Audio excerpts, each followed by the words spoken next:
The purpose of Wealth Talk is to educate, inform, and hopefully entertain you on the subject of building your wealth. WealthBuilders recommends you should always take independent financial, tax, or legal advice before making any decisions around your finances.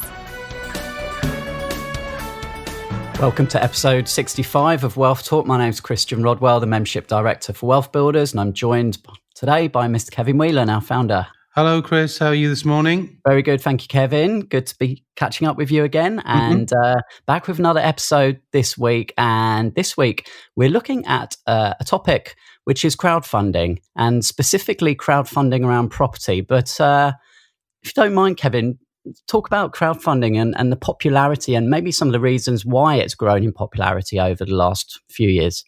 Yeah, I mean, I think there are a number of factors that have conspired together really to give the whole concept of crowdfunding. The concept is born out of some basic, economic realities that when you get a love affair with property like you have in the UK, you've got a huge desire for people to want to invest in property, which is where Mike will talk at length about, and you've got the idea of people wanting to be more connected to their investment rather than the sort of disconnection that often appears when people simply invest in the market. And so the whole concept of not just crowdfunding for property, but crowdfunding generally has been born out of the use of technology, the ability for marketing messages to get out there so people can identify with what they want, and that burgeoning of the technology, plus people choosing what they want to see their money investing in rather than just some homogenous market. They get to be very specific about what they like and what they don't like. I think it's completely changed the way investments are done, Chris, and I think you'll hear in Mike's voice the enthusiasm that he has for the subject matter. So, Kevin, what's your association with Mike? Oh, Mike is, a great guy, as you'll tell. And he was connected to me via my good friend and property expert and really somebody who I resonate with very, very fully, Simon Zucchi. So Simon Zucchi is the founder of the CrowdProperty business, and Mike is the CEO. And Mike's done a sterling job in really giving that the full-on energy that business needed. And as you'll hear from Mike, it's done incredible things. And again, we resonate with what they do. And I'll talk about why after we've had a chance to listen to him. Okay, let's head on over to our conversation with Mike Bristow. Mike, welcome to Wealth Talk today.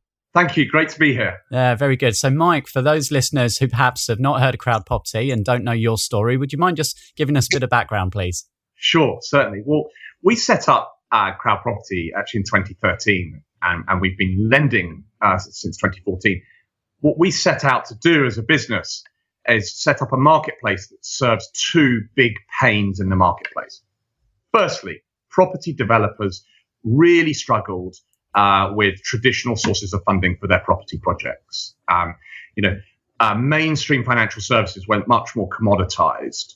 And walked away, especially from small and medium-sized developers doing property projects. Okay, so we said, knowing that ourselves and experiencing ourselves, we'll build the best lender in the market and attract the best projects to apply for funding from us, and we'll provide a brilliant service for that.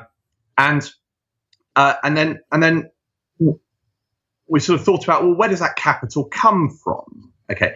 And so we looked at the peer-to-peer lending model, crowdfunding model, to say, okay, well, potentially we could, once finding great projects, we could invite people to participate in it. Okay. And so rather than individuals, say, going to their IFA and then going to putting money into a fund, then that fund breaking it into a dedicated property fund, and that property fund finding a broker, and that broker finding some property developers, all of which have cost and profit. What we'll do is build a more efficient system to get those individuals that participate a better share of the returns. And so what we work very, very hard on doing is the quality of the property projects we find and the curation of that and the due diligence of that. And we'll probably touch upon that. But match the capital is technically matching the supply and demand of capital as efficiently as possible. And that means that of the average, that's very, very simple terms, a borrower might pay 10% interest rate. Okay, well, we give the lenders, the investors on the platform, 8%. Okay, so they're getting a much better deal, a much better share of those returns because we've disintermediated the whole system, we've matched it more efficiently, we've got purpose-built systems, and that's great for property developers with a far better service and investors with a greater share of those returns, backed by all of our due diligence and the security we put behind it, etc. Yeah, I was probably more than you asked for in the introduction. No, that's fantastic, and I know it's been hugely successful since launch. So give us an idea, Mike, of the number of deals and some of the figures that have been achieved so far. Sure. So literally this week we've just gone through a few landmarks. So firstly, we've now funded the building of 1,000 homes in the UK. Which we think is a great outcome. And not only are we helping housing undersupply and the housing crisis in this market by getting finance out quicker and better, okay, but right now what's really important is that is actually spend in the UK economy on labour, on materials, on services in building and construction. And hey, we need that as a country right now. We need to be building. So, 1,000 homes, they are worth a total of £170 million. We've now lent over 75 million. We've been lending since 2014. We've got 100% capital and interest payback track record. And lending for 6 years into the property development space, nobody else in the UK market has that track record. And that's including, banks and non-bank lenders, etc.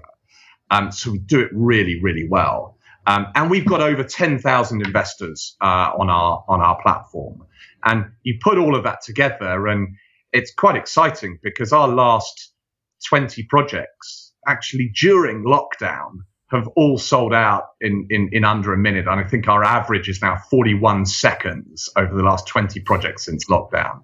So we've been out there funding in the market when the whole development finance sector has packed up because they've got very concentrated institutional source of capital. We have institutional source of capital as well on our platform. We've got a very diverse mix that means we can be reliable backers of property projects through any market in a very prudent way. So all of that, they're getting to quite interesting numbers, but I mean, it's just the start. We see huge growth trajectory on top of the platform we've built, the scalable business that we've built, and all of the tech infrastructure, data analytics, and our brilliant team. We know that we could be doing 10 times that lending in just a few years.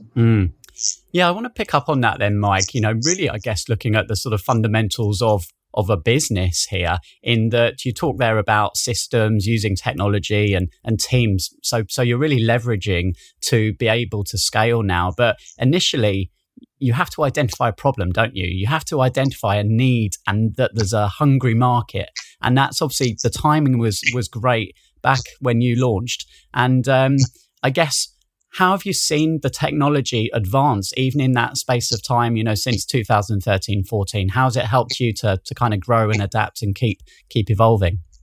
Yeah, great question. So you're right. The best way that businesses start is when the founders experience the pain themselves and they have clarity of vision of what the better solution is. And that's exactly what we had. And so at the start, we listed. So I'll talk a little bit about both the borrower and the lender side. We listed our first project in 2014, and it took 10 weeks to fund on our platform. That wasn't very helpful to anyone, but you've got to start somewhere, okay? And with that first project, we hadn't built out all of our technology. So some of that was, the back end was lists of investors in spreadsheets and transferring funds, in and out of our client account, obviously client account, but manual transfers, and quite a rudimentary platform where we'd get notifications of people wanting to participate in a project, right? But over time, we've got a team of 32. A third of that team are tech engineers. And we have built in-house a brilliant technology platform. Okay, and it's really important that it's not only in-house, as in they are employees of the business, but they're not employees of the business in Ukraine or something. That they're in our office. Okay, and that absolute control over the technology, okay, underpins how we serve our customers best. Okay, and this market, especially on the borrower side, so property developers are wanting to raise funding for their projects, that banks had entirely forgotten that there's a customer, and the customer has needs, and if you serve those needs well, they come back and they tell their friends, and you grow. It really was just a forgotten market. And that's what we built. So customer centric in everything we do. We do a load of research on customer needs, on their feedback, on their priorities. And that's both borrower side and lender side. On the borrower side, we also have our own expertise and experience as having been in borrowers' shoes of what are the kind of things that they'll want to build. But on the lender side, for example, we've done things when projects started selling out in seconds a year and a half ago or something. We got complaints. Even my mother complained that she couldn't get into projects because she couldn't type quick enough to get everything in. We get a lot of complaints of frustration around that. So overnight, because our tech team is here and it's awesome, and they're awesome. I sort of went out and bought the common currency of the tech developer, which is pizza, and we sat here overnight and we just built pledge limits into our tech system and rolled them out overnight, okay, to enable people the next day to get into projects. So we listened and we adapted and we delivered quickly. Yeah. So, and then you extrapolate that over everything that we've built and everything we've built into our proprietary systems. Something like the auto invest algorithm that we've got is incredible. It's so complex, and it delivers such meaningful value to investors who don't want to necessarily pick individual projects. They say, well, wait a minute, CrowdProperty are listing this project. They've seen £3 billion worth of projects, and they've only ever funded 75 million. They put a great amount of scrutiny onto it. So what I want to do is actually spread my investment over lots of projects, but I don't want to always log in at 10 a.m. and have the try and buy Glastonbury tickets bun fights. So we delivered that for lenders as well. That enables people to spread across a load of projects in a stress-free and easy way. And diversification is a very good and important investment strategy. Yeah. So good use there, obviously, of leveraging technology and the team. Very important. I think we always talk at WealthBuilders about education, support, connection. And I think often when people are investing, they're not necessarily very connected to the investment. So I guess that's one of the differences is that people really see the projects, they get to understand the people behind them as well. Very much so. It's really important. Property is a people business. Well, everything is a people business, yeah. But people forget it. And you can over tech things. What you want is tech to be a brilliant enabler of then exceptional service. And that exceptional service is, for example, on the lender side, face to face. People can actually phone up and speak to humans in our business. It's a bizarre concept in modern day financial services. And equally, our borrowers, we speak to them a lot, and our human expertise in the business around property is really important because we can add value to those projects through the process.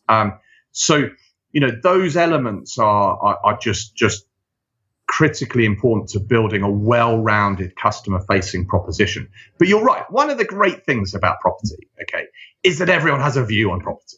Okay, it's a national passion in many ways, and that's why for years we only had, until things started selling out very, very quickly, we only had the option for people to log on and actually actively select projects. Okay, I like that one. I don't like that one as much, and the reasons for that can be multifold. They could be in the detail of the numbers. They could be in the planning consent. It could be in the pictures. It could be in the end product or the market it's being built in. But people have a view and they like to engage in that. Okay, and then we saw the pattern on the platform in our customer base that was, well, some people would actively select and would go in, that one, not that one, that one, not that one. Some were just logging in and pledging across all of them to diversify, maximize. And that's when we introduced Auto Invest, again, because we could spot that customer need, that customer demand, so developed it for that. Yeah.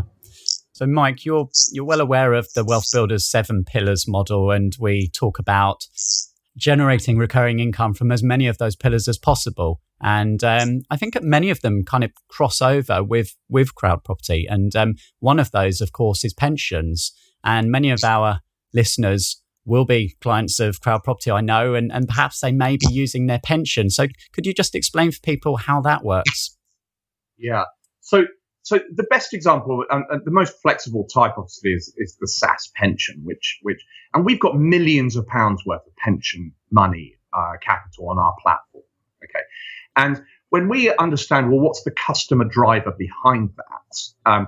Is that they say, right, I've got a pension pot. I've got great discretion under the SaaS structure, which makes it so, such a brilliant product.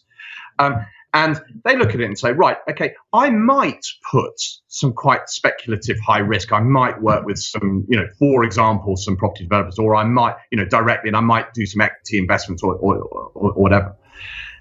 But if you think of a spectrum of risk, especially given returns, what we see is large proportions of people's SaaS pensions. They turn to us and say, look, what I really want, okay, I like property, I like residential property. You have a way, your platform can enable my SaaS pension to invest in residential property projects. And I want to diversify that. And I also want to outsource all the effort of selection. Okay, and this is really important because I mentioned earlier, we've seen £3 billion worth of applications and we've funded 75 million. Okay, we are very, very critical on projects and we pick the best ones. Okay, and we do that with our brilliant team, our tech, our analytics, our data learning, and all of the amazing things we've built into our system so that you don't have to. And so you can be assured that relative to billions of pounds of project, anything we list is right at the top of quality level. And so people love that. Okay, firstly. Secondly, there's then the important point of capital preservation. Okay, and we see that as a major need or requirement, certainly people with larger pension pots.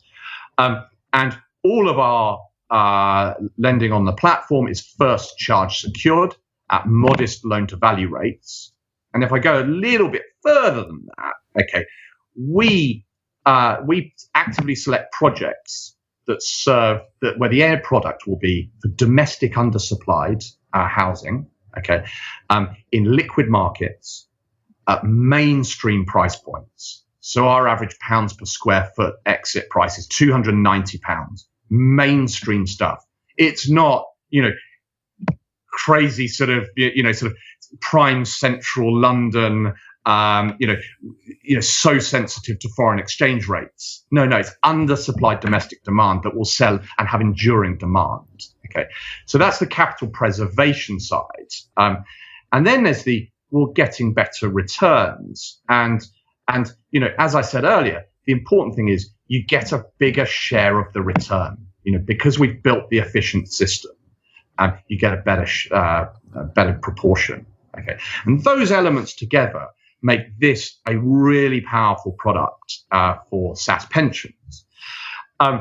And just adding finally to that, one of the final developments of our auto-invest algorithm was actually working with pension administrators to make sure that we could structure the auto-invest pension product really, really well and appropriately, given all the regulatory requirements of ring fencing, etc.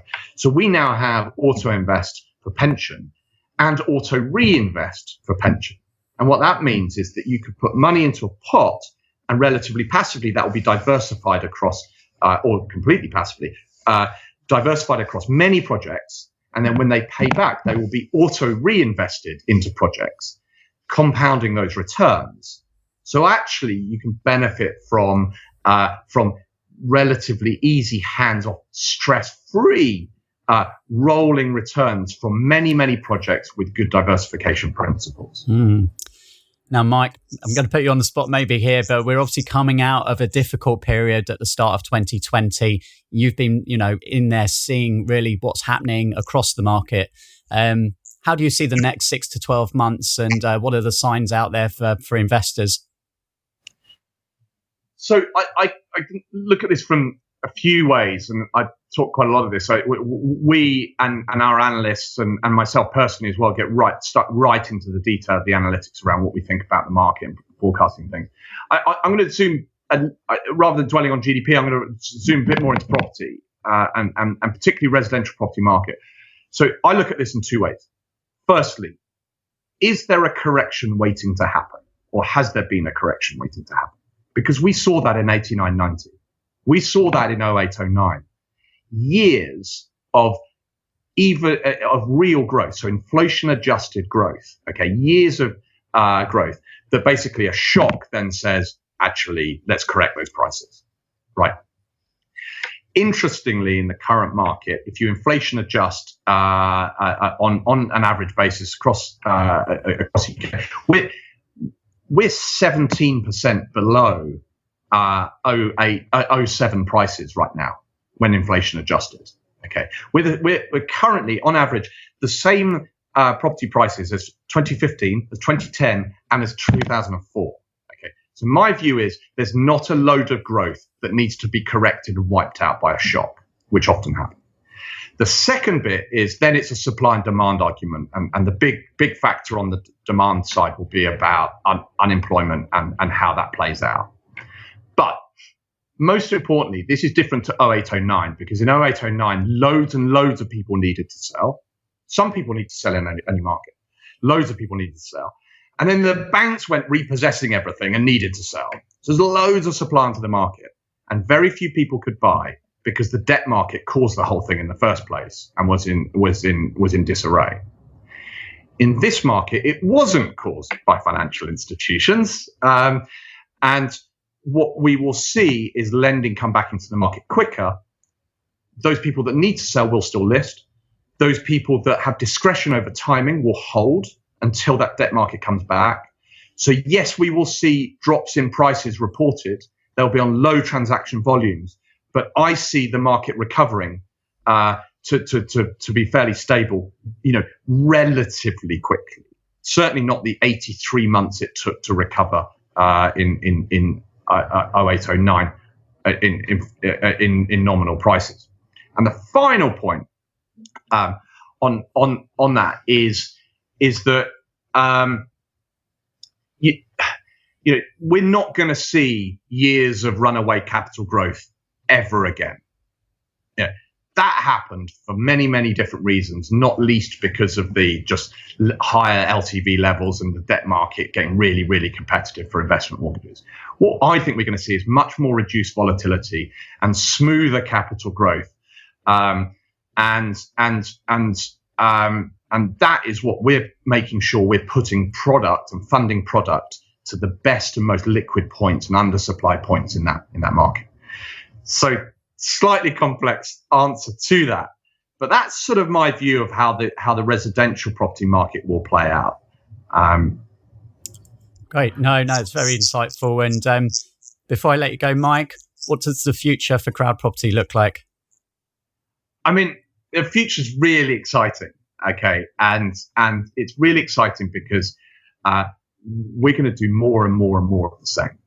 Okay, because what we're doing really works and is really in demand by both quality property professionals doing quality projects and by investors. And we have an absolute focus. I have a phrase that I often use is you don't see Tiger Woods playing much tennis. Okay, if you focus, you become world class. And our absolute clear focus is to be world class on the borrower side, world class on the lender side. Put those two together and just do brilliantly by customers. Okay, through any market. And on that basis, there's a huge future for CrowdProperty, and I can see the business lending tenfold the amount that we're lending now.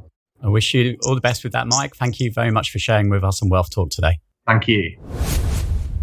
So like any great entrepreneur there, Kevin, we heard how Mike really spotted an opportunity back around 2013. And it's always about understanding your market. And obviously, Mike really did understand the property market and saw that, people were facing challenges around funding. And that was obviously the birth of CrowdProperty. Yes, all good business ideas come from, a recognition of something that's not right in the market. I mean, this is the essential skill, Chris, that we help people identify, don't we, in the wealth builder community? This idea that you can recognize what are the frustrations, we call them the key frustrations, that are happening inside an industry, and what can you do that just recognizes them and then creates an ethical but a logical solution. And I think Mike and his team have done an outstanding job in doing that. So let's just touch on that for a moment, Chris, from both sides of the fence. So on the one hand, if you look at what was frustrating developers, it was getting access to ready supplies of cash with, a single point of underwriting and in a way that would really work. So, there's nothing worse for a developer than the promise of money, the promise of funding, because their projects do not become reality. Homes do not get built unless they're funded. And there was challenges, post 2008-9 in the credit crunch, and that problem hasn't really fundamentally changed. There's still challenges there. The second, if you think about it from an investor viewpoint, investors have become more switched on, they become more technologically friendly, and they look at opportunities. And if the only thing they ever saw was an investment in the stock market, and that was frustrating them, now they can invest in projects they can see, they can check them out on the CrowdProperty platform, they can look at the due diligence to see what they've done. And let's not forget here, these are investments with first charge security. First charge is the highest ranking charge you can get. In other words, if the developer fails to pay, CrowdProperty have the legal ownership of that site or that development or that piece of property. And that's incredible security. So when you combine then great security and a return, and he's talking about returns of 8%, I mean, you can't get that with consistency in the stock market. So I think when you match them both together, he called it, used a very long word, Chris, I don't know if you picked it up, but he called it disintermediation. Now, that sounds like a bit of a mouthful, doesn't it? But what it means is they've removed the need for all the layers of costs and charges that would normally exist in that situation and almost plugged the developer into the investor with them, CrowdProperty operating at the center in this kind of a hub. And do you remember how I talked to our property community, not our property community, our business community, Chris, and talked about the need for being able to sort of see a gateway, how you connect people. So it isn't always the service you offer. It's the fact that you recognize the problem between two groups and you make that connection. And that's what they've done so elegantly here at CrowdProperty. And we talk about the Wheel of Wealth, the 5 different stages, and due diligence came up with the conversation with Mike. Obviously, rigorous due diligence. We know how important that is when it comes to any kind of investments. And no better diligence, really, than the security of first legal charge. And I think, they did mention how many property opportunities they look at and the number of cases that they accept. That's pretty rigorous. So I think investors can be reassured, at least as far as they can be, by checking that DD. Remember, you must check your own DD. You can't rely on anybody else's. That's important, as we know. However, they do publish that DD and you can go and inspect that. So I think when you can combine those things, an interesting investment with a decent return and visible and transparent DD, no wonder they're selling out pretty fast. Yeah. And of course, the ability as well to invest using your pension. So, leveraging multiple pillars here. Exactly. And I think definitely both Mike and myself, we've identified that there's a massive connection between pension investment and investments in property. I mean, in the end, those people who have traditional pensions are really forced only to invest in the stock market. But with the massive growth, and I'm proud to be part of that leadership of the concept of the SAS pension, the pension that gives directors the ability to own and control and drive or pilot their own pension and invest in what they want to. No wonder this is a very popular investment for our SAS holders. And in fact, actually, Chris, Mike and I will be sharing a virtual stage soon. There's a conference, a national conference held online this year for SAS Alliance. And there's going to be, I think there's possibly getting up towards 1,000 people registered for that. And when you get the opportunity for those people who are willing to take that control and good speakers talking about, where you can invest and how you can invest and what due diligence you can do and how it's done, then, that's going to be a great conference. And that's on the 2nd of July and it's free to attend. So, if you want to sign up for that, if you're interested in the concept of SAS or you're interested in hearing more from the enthusiastic Mike Bristow, then tune into the SAS Alliance conference at sasalliance.org, I think is the website, Chris. I'm sure you can put a link to that anyway.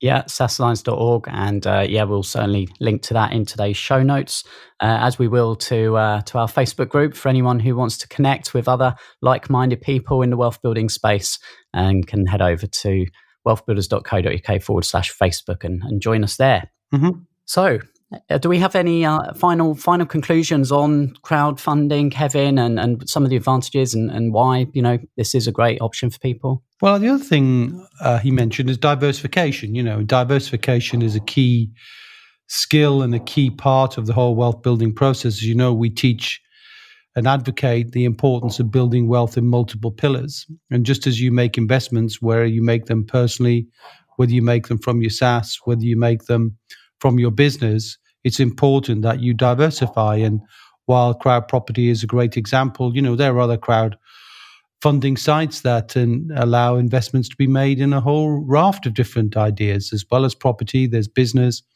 So use this sort of, I guess, this podcast as a way to think about looking at crowdfunding generally, and lots of reasons why people would want to plug investors directly into an opportunity, and go and look at those as well. Been interesting as always, Kevin. Thank you for today. Thank you to everyone for listening, and we'll catch up on the next episode of Wealth Talk. Okay, Chris, until next time. See ya. We hope you enjoyed today's episode. Don't forget that we are constantly updating our resources inside the WealthBuilders membership site to help you create, build, and protect your wealth. Head over to wealthbuilders.co.uk/membership right now for free access. That's wealthbuilders.co.uk/membership.